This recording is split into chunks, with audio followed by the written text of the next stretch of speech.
मिर्च पाउडर बना के बेचता है, या फिर केटल फीड है, केटल फीड के तौर पर कोई पशु आहार बना के मार्केट में बेचता है।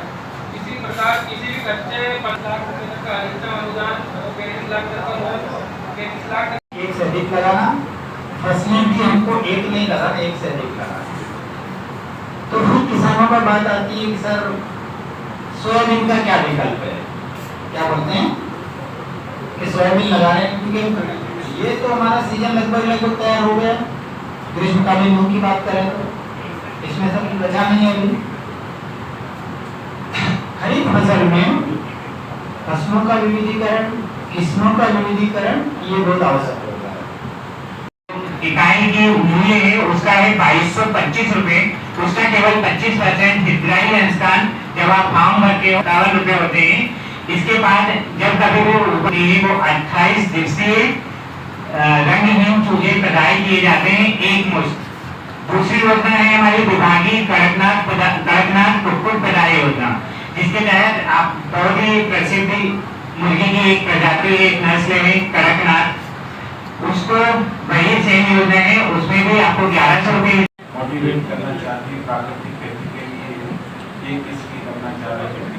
और जो हमारा शत्रु रहता है, जो अंदर हमारे अंदर ही रहता है, वो हमें पता नहीं होने देता है और हमें सब बीमारियाँ ला देता है।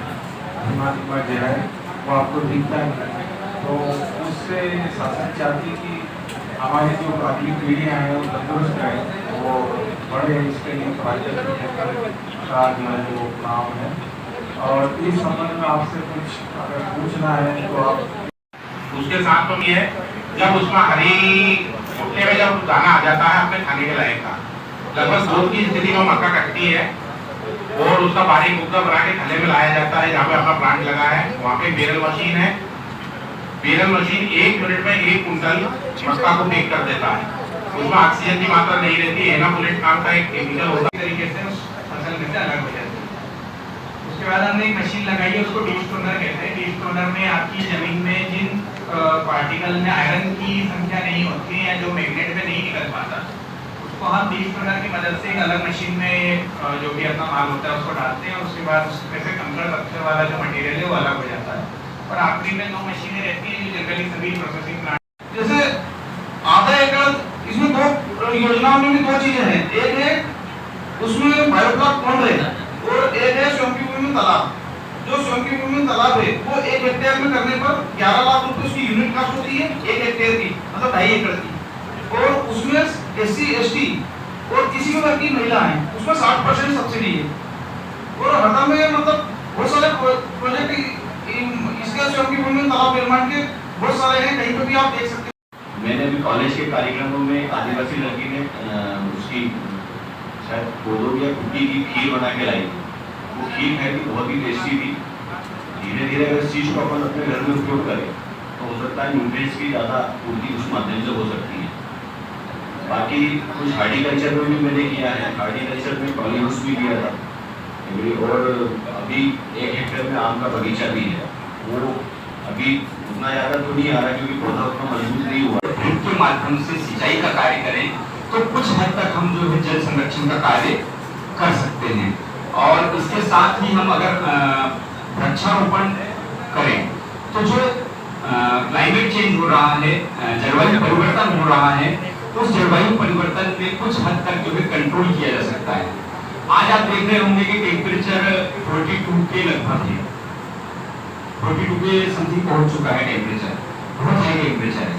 ये टेम्परेचर और बढ़ता जा रहा है क्योंकि हम जो व्हीकल्स का प्रयोग करते हैं या घर में जो AC का प्रयोग करते हैं, अदर चीजों का प्रयोग करते हैं, लेकिन हम पर्यावरण संरक्षण और जल संरक्षण की तरफ अग्रसित नहीं। माफ किया जाएगा, मूलधन किसान को स्वयं भुगतान करना होगा।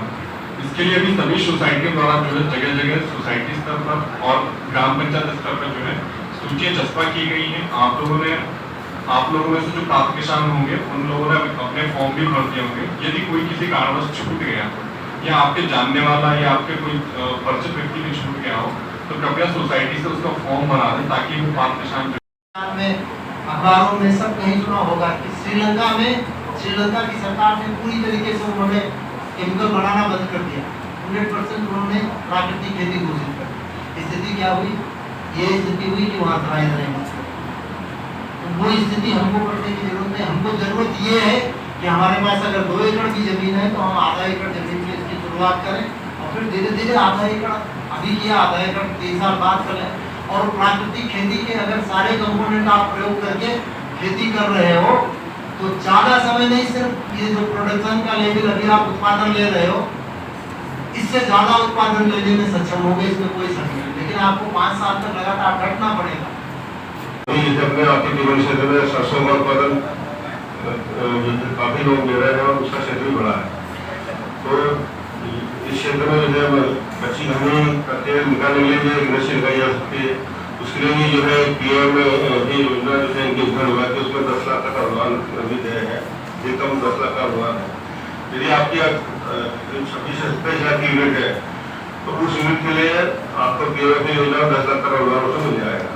उससे बड़ी यूनिट अगर लगाना चाहते हैं तो फिर आपको उद्योग विभाग की जो योजना है उसमें हम उसमें प्रकरण बनाकर उनको जो है ऋण दिला सकते हैं।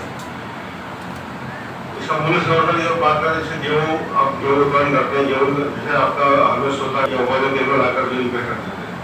यदि उसी गेहूँ को हम जो है साफ करके ग्रेडिंग करके पैकिंग करके उसको बाहर भेजें तो निश्चित रूप से उसका दाम जो है आपको 30 से 50% अधिक मिलेगा। पैकिंग किया हुआ गेहूँ जो है उसमें बराबर बॉम्बे जगह में डिमांड है उसकी। और चूँकि हमारे शहर में गेहूँ बहुत अच्छा होता है, उसकी क्वालिटी भी अच्छी है, इसलिए उसका दाम भी आपको अच्छा है।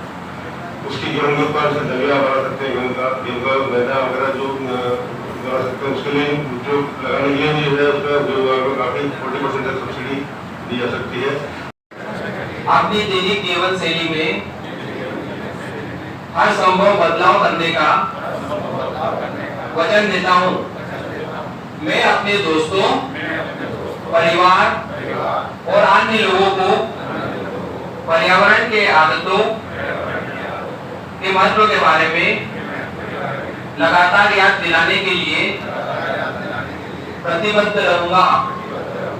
मैं एक उदाहरण के रूप में सेवा करने का वचन देता हूँ कि कैसे एक पर्यावरण के अनुकूल जीवन शैली हमारे घर और लोगों को सकारात्मक रूप से प्रभावित कर सकती है।